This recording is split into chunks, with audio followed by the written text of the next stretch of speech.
सचिनजी, अखेर मुख्यमंत्री देवेंद्र फडणवीसांनी मोठं पाऊल उचलत असे आदेश दिलेत मुंडेंना की तुम्ही राजीनामा द्या असं कळतंय, काय सांगाल? मुळात काल महाराष्ट्र राज्यातील जनतेने सरपंच संतोष देशमुख यांची जी निर्गुणपणे हत्या केलेली आहे याचे फोटो पाहिलेले आहे। त्या फोटोमुळे महाराष्ट्र राज्य आदरलेले आहे, परंतु हे सरकार गेंड्याच्या कातडीचे आहे। हे सरकार मनुवादी सरकार आहे। या सरकारला लाज वाटली पाहिजे। तुम्ही फोटो पाहिल्यानंतर राजीनाम्याची गोष्ट करता, फोटो पाहिल्यानंतर राजीनामा घेण्याचं सोंग करता। हे सोंग बंद करा। आम्ही पुढे जाऊन मागणी करतोय की मंत्री धनंजय मुंडे यांना अभय कुणी दिलं, म्हणजे या वाल्मिक कराडला अभय कुणी दिले, सुदर्शन घोरेला अभय कुणी दिलं, प्रतीक घोरेला अभय कुणी दिले? या मंत्री धनंजय मुंडे यांनीच अभय दिलेला आहे, कारण त्यांचे सहकारी आहेत वाल्मिक कराड। त्यामुळे पुढे जाऊन आम्ही मागणी करतोय मंत्री धनंजय मुंडेला या प्रकरणामध्ये सहआरोपी करा। दुसरी गोष्ट, सरकारला तर काय वाटतच नाही, परंतु मध्यंतरी न्यायाचार्य स्वतःला म्हणणारे नामदेव शास्त्री हे काय म्हणाले होते, आरोपींची मानसिकता तपासायला हवी। मी त्यांना पण मागणी करतोय, आता नाक घासून जनतेला माफी मागा राज्यातील। ही आरोपीची मानसिकता तपासायला पाहिजे का? पहा ना ते फोटो, अरे फोटो पहा, राज्य रडायला लागलं, प्रत्येक जगा घरात रडणं चालू आहे।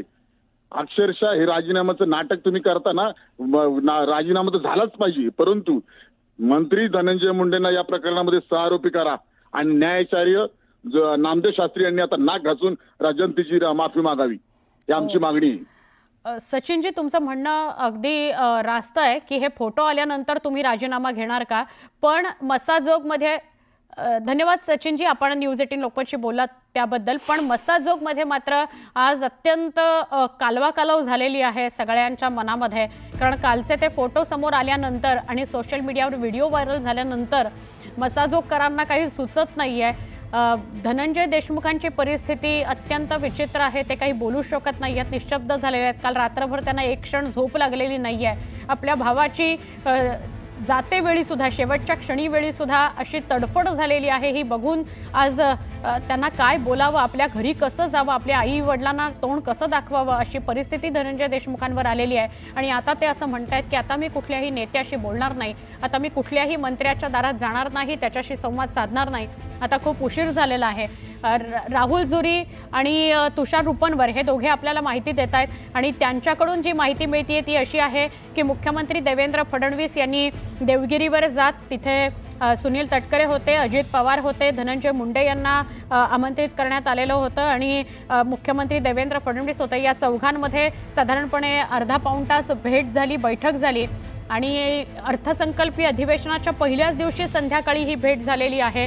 त्यानंतर मात्र आदेश मुंडेंना देण्यात आलेले आहेत की तुम्ही राजीनामा द्यावा असं कळतंय। आज आता ते राजीनामा देतात का, ते प्रत्यक्ष येऊन राजीनामा देतात का, राजीनामा पाठवतात आणि या अर्थसंकल्पीय अधिवेशनाला गैरहजर राहतात हे बघणं महत्त्वाचं आहे। पण मुंडेंचा राजीनामा कधीच घ्यायला हवा होता, नैतिकतेच्या पातळीवर त्यांना राजीनामा घ्यायला हवा होता आणि मग याची शहानिशा व्हायला हवी होती की त्यांनी वाल्मिक कराड यांना वाचवलं का नाही, या आरोपींना वाचवलं का नाही।